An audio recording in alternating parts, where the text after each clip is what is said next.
आज की डेट में इंडिया में इलेक्ट्रिक व्हीकल मार्केट जो है वो कंटिन्यूसली ग्रोइंग पे है और हर कोई जो भी एक नया व्हीकल लेना चाहता है, बात कर रहा हूँ मैं टू व्हीलर्स की, तो उसके अंदर उनके माइंड में यही रहता है कि यार पेट्रोल छोड़ के क्यों ना इलेक्ट्रिक पे जाया जाए, क्योंकि इलेक्ट्रिक हमारा पैसा भी बचा रहा है। तो आज हम जानेंगे क्या इलेक्ट्रिक सच में आपका पैसा बचा रहा है, और अगर आपको एक नया व्हीकल लेना है तो इलेक्ट्रिक लो या फिर पेट्रोल लो, इन दोनों में से आपके लिए बेस्ट ऑप्शन कौन सा हो सकता है। देखो 2023 के अंदर क्या था, पेट्रोल व्हीकल के ऊपर तो जो वारंटी थी वो 60,000 किलोमीटर या फिर 5 साल की मिलती थी, लेकिन इलेक्ट्रिक के ऊपर कितनी थी, 3 साल 30,000 किलोमीटर या फिर कोई कंपनी 40,000 दे रही थी।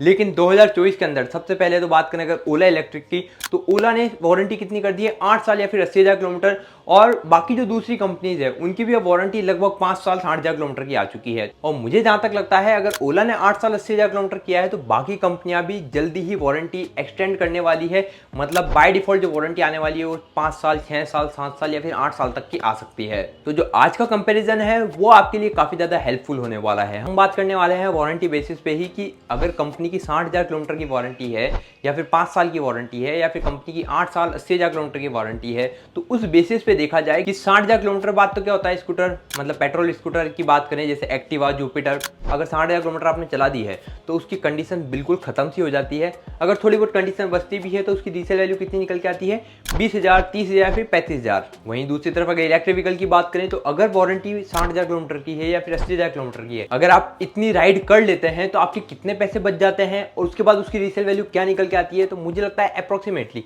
सेम रीसेल वैल्यू निकल के आएगी 20 से 30,000 रुपए के आसपास ही, क्योंकि मोटर तो इतनी जल्दी खराब नहीं होती ना। अगर मान लो मोटर भी खराब हो जाती है तो जो बॉडी पार्ट्स है, वो जो चैचिज है, इन सबको भी आप सेल आउट करोगे तो 20 से 30,000 रुपए आपके निकल के आ जाएंगे। तो हम मान के चलते हैं कि 5 साल 60,000 किलोमीटर बाद हमारे व्हीकल जो है वो खत्म हो जाएगा। अब उसके अंदर एफिशिएंसी नहीं बचेगी कि उसको और व्हीकल को आगे चलाया जाए, अब हम आपको नया व्हीकल लेना ही पड़ेगा। तो अगर 5 साल 60,000 किलोमीटर की बात करें तो एक इलेक्ट्रिक व्हीकल की बात करें तो इलेक्ट्रिक व्हीकल के अंदर आपको जो कॉस्टिंग आती है, कितनी कॉस्टिंग आती है, सबसे पहले तो परचेजिंग कॉस्टिंग हो जाती है लगभग 1.5 लाख के आसपास।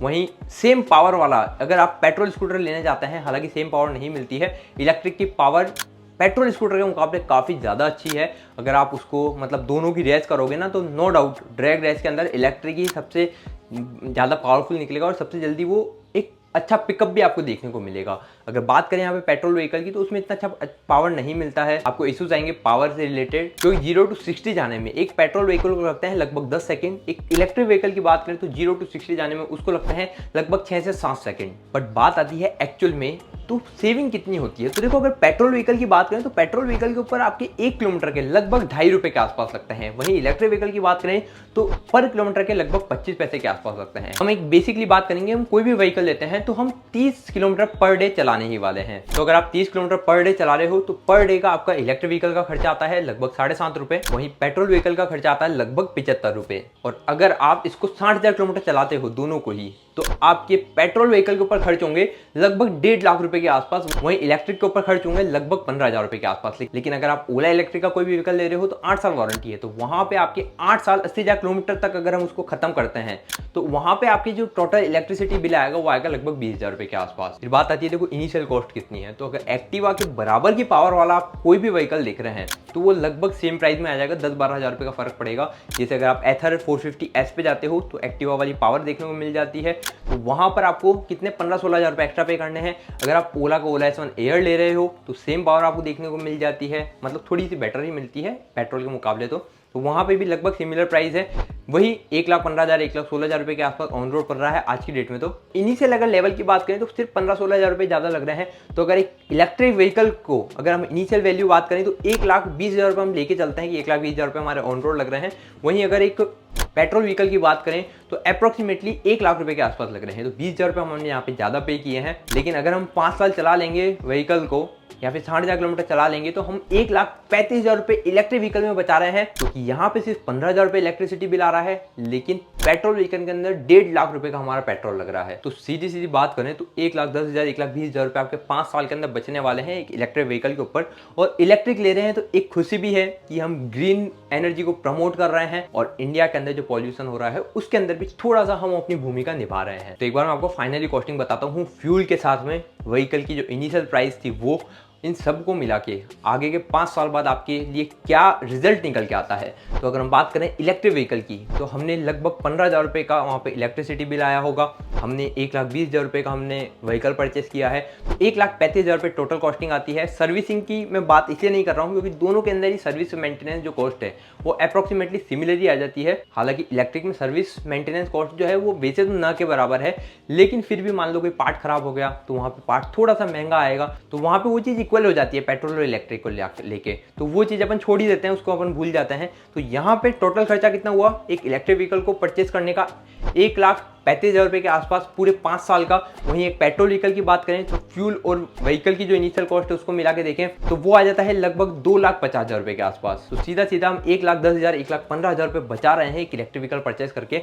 और मेरा मानना है कि हम जो स्कूटर लेते हैं वो हम डेली राइड के लिए लेते हैं। अगर हम डेली कम्यूट कर रहे हैं, अपनी सिटी राइड के लिए लेते हैं, फैमिली के हिसाब से लेते हैं कि फैमिली में हर कोई कहीं भी जा सके, तो वहाँ पर आप पैसा बचा रहे हो। और अगर आपको लॉन्ग राइड जाना है तो नो डाउट आपके पास एक सेकेंडरी व्हीकल होगा ही। और अगर सेकेंडरी व्हीकल नहीं है, आप प्राइमरी व्हीकल ही एक पेट्रोल या इलेक्ट्रिक में चूज कर रहे हो, तो फिर तो आपको पेट्रोल पे जाना चाहिए। और उसका अगर 90% चांसेस यही रहता है कि हम 30 से 50 किलोमीटर या 100 किलोमीटर का ही डेली ट्रैवल करने वाले हैं, तब तो उनको इलेक्ट्रिक पे ही जाना चाहिए क्योंकि सच में आपका पैसा बचाने वाली है। बट हाँ, कुछ लोग ऐसे होते हैं जो कि जैसे सिटी टू सिटी ट्रैवल करते हैं, डे टू डे, मतलब उनको 100, 150, 200 किलोमीटर जाना पड़ता है, उनके पास इतना टाइम नहीं होता कि वो चार्जिंग के अंदर टाइम दे सके, क्योंकि इलेक्ट्रिक व्हीकल में चार्ज होने में तो 5-6 घंटे लगेंगे ही। पेट्रोल के अंदर तो क्या, पेट्रोल भराया हम आगे चल गए, लेकिन वहाँ पे आपको पैसा नहीं बचेगा।